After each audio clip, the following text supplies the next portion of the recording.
জানাবো আজকের বাছাই করা গুরুত্বপূর্ণ 10টি তাজা খবর। শুরুতেই দেখে নেব আজকের সংবাদ শিরোনাম। তৃণমূল বিধায়ক কৃষ্ণ কল্যাণী কি ফের বিজেপিতে যাচ্ছেন? জল্পনা তুঙ্গে। বিহারের মুখ্যমন্ত্রিত্ব কার হাতে? নির্বাচনের আগে চমকে দেওয়ার সমীক্ষা প্রকাশ।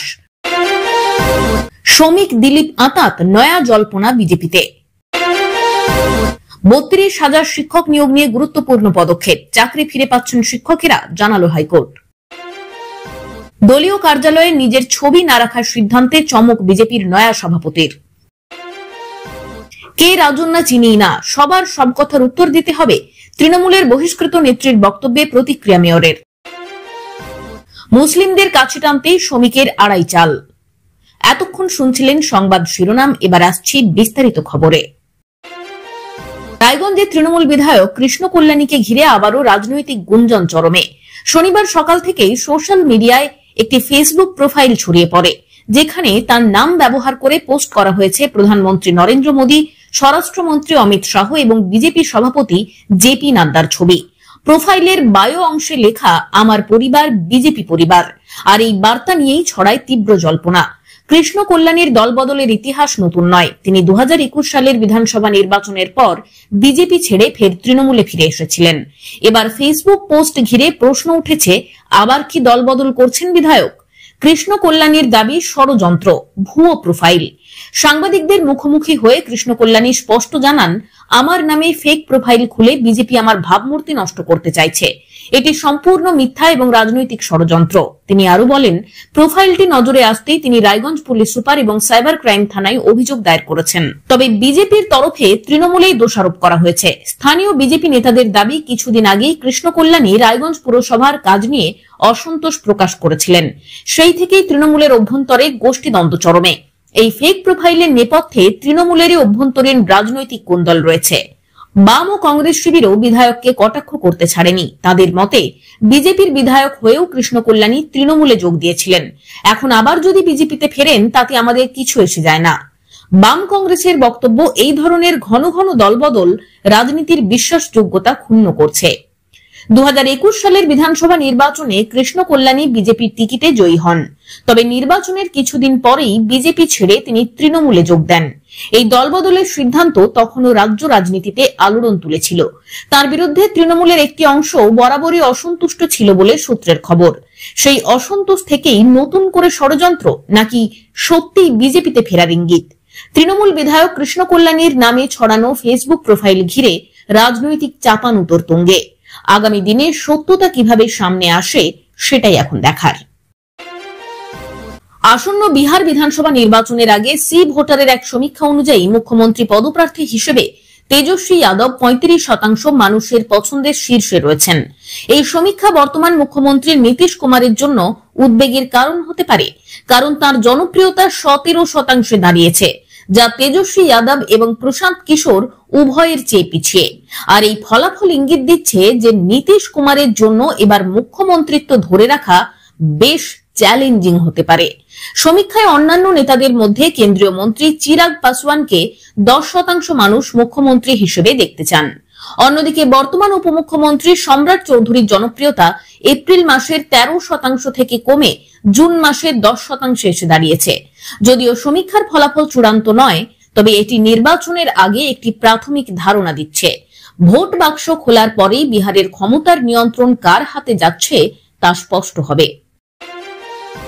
বিজেপির দুই আদি নেতা শ্রমিক ভট্টাচার্য আর দিলীপ ঘোষ, তাই শ্রমিকের জমানায় গেরুয়া শিবিরের দিলীপের অবস্থা কি হবে তা নিয়ে আলোচনা শুরু হয়েছে। শ্রমিক ভট্টাচার্য বিজেপির রাজ্য সভাপতির দায়িত্ব নিয়েছেন বৃহস্পতিবার, কিন্তু মাত্র দুদিনেই সক্রিয় হয়েছে বিজেপির একাধিক লবি, যার মধ্যে রয়েছে শুভেন্দু আর সুকান্তর লবিও। বিজেপির সবথেকে সফল রাজ্য সভাপতি দিলীপ ঘোষ এখনো এই বৃত্ত থেকে অনেকটাই দূরে অবস্থান করছেন, কিন্তু নিজের অবস্থান সম্পর্কে সম্প্রতি তিনি বোমা ফাটিয়েছেন। নিজের অবস্থান সম্পর্কে স্পষ্ট করে কিছু না বললেন তার অনুগামীদের মতে, দলে যদি দিলীপ ঘোষ প্রাপ্য সম্মান না পেলে দল ছাড়তে দ্বিধাবোধ করবেন না। ইতিমধ্যেই নতুন দল গঠন করছেন দিলীপ ঘোষ, এমনই জল্পনা গোটা রাজ্য জুড়ে। হিন্দু সেনার নাম হবে সেই দলের, যদিও দিলীপ এখনো এই বিষয়ে মুখে কুলু ফেটেছেন। দিলীপ ঘোষ তৃণমূলে যোগ দিতে পারেন এমন জল্পনাও দানা বাঁধছে, কারণ দিলীপ ঘোষ 21শে জুলাই পর্যন্ত সময় বেঁধে দিয়েছেন। তিনি বলেছেন, কল্পনা করতে তো পয়সা লাগে না, অনেকেই করছে। 21 তারিখ পর্যন্ত কল্পনার ডেট দেওয়া হয়েছে, তারিখ পে তারিখ। কিছু একটা মার্কেটে থাকে, দিলীপ ঘোষ মার্কেটে আছে। অন্যদিকে শ্রমিক ভট্টাচার্য রাজ্য সভাপতি হওয়ার পরই দিলীপ ঘোষ ফোন করে শুভেচ্ছা জানিয়েছেন। আর শ্রমিক আর দিলীপ দুজনেই বিজেপির আদি নেতা, তাদের মধ্যে তালমিলও যথেষ্ট ভালো বলে মনে করেন বিজেপির নেতারা। আর তাতেই জল্পনা উস্কে দিচ্ছেন দলের মধ্যে দিলীপের সক্রিয় হওয়া নিয়ে। অন্যদিকে সুকান্ত মজুমদারের লবির অনুমান, শ্রমিক জমানায় তাদের ডালপালা ছাঁটা হতে পারে। আর শুভেন্দু অধিকারীর ঘনিষ্ঠদের অনুমান, বিরোধী দলনেতার মতো উগ্র হিন্দুত্বের পথে হাঁটবেন না শ্রমিক, তিনি কিছুটা মধ্যে লয়ে চলবেন। দিলীপ ঘোষ দলের কোনো পদে নেই, তিনি সাংসদ বা বিধায়কও নন, কিন্তু তারপরেও তার জনপ্রিয়তা রাজ্যের অন্যান্য বিজেপি নেতাদের থেকে অনেক বেশি বলে মনে করেন দলের একটা বড় অংশ। আর দিলীপের এই জনপ্রিয়তাকে কাজে লাগাতে মরিয়া চেষ্টা করবেন শ্রমিক। কে রাজন্যা চিনি না, সবার সব কথার উত্তর দিতে হবে। এদিন রাজন্যা ইস্যুতে এইভাবেই উত্তর দিলেন ফিরহাদ হাকিম।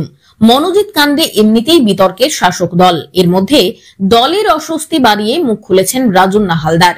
তার বিকৃত ছবি নাকি ছড়িয়ে দেওয়া হয়েছিল তৃণমূল ছাত্র পরিষদের সদস্যদের মোবাইলে। ইতিমধ্যে সেই অভিযোগ সামনে এনেছেন তিনি। ফিরহাদকে এই নিয়ে প্রশ্ন করা হলে তিনি এই স্বরেই উত্তর দেন, জানান সবার কথার উত্তর দেওয়ার প্রয়োজন নেই। এদিকে নিজেরই দলের অন্দরের ময়লা সাফ করতে হবে বলেও এদিন সরব হন রাজন্যা। তিনি বলেন, মনোজিতের মতো অনেকেই তৃণমূল ছাত্র পরিষদে রয়েছে, নিজেদের ঘর নিজেদেরই পরিষ্কার করতে হবে, অন্যের ঘর পরে দেখব। তীব্র নারী বিদ্বেষী মনোভাবের শিকার আমি জানি আমার সঙ্গে কি ঘটেছিল, আমি কিসের সঙ্গে লড়াই করেছি। বিজেপির রাজ্য রাজনীতিতে বড় পরিবর্তনের ইঙ্গিত মিলল নতুন সভাপতির পদক্ষেপে। ব্যক্তিগত প্রচারের পথে হাঁটলেন না তিনি, বরং দলীয় প্রতীককে সামনে রেখে কার্যকলাপ শুরু করলেন বিজেপির নবনিযুক্ত রাজ্য সভাপতি শ্রমিক ভট্টাচার্য। শনিবার কলকাতার মুরলীধর সেন লেনে রাজ্য বিজেপির দফতরে সাংবাদিক সম্মেলনের আয়োজন করা হয়েছিল। সেখানে বরাবরের মতো কোনো ব্যানারে সভাপতির বড় ছবি দেখা যায়নি, বরং গোটা ব্যাকড্রপে ছিল শুধুমাত্র পদ্ম ফুলের প্রতীক, যা বিজেপির সাংগঠনিক ভাবনার কেন্দ্রবিন্দু। দলীয় সূত্রে খবর, শ্রমিক ভট্টাচার্য সাফ জানিয়ে দিয়েছেন, দল বড়, ব্যক্তি নয়।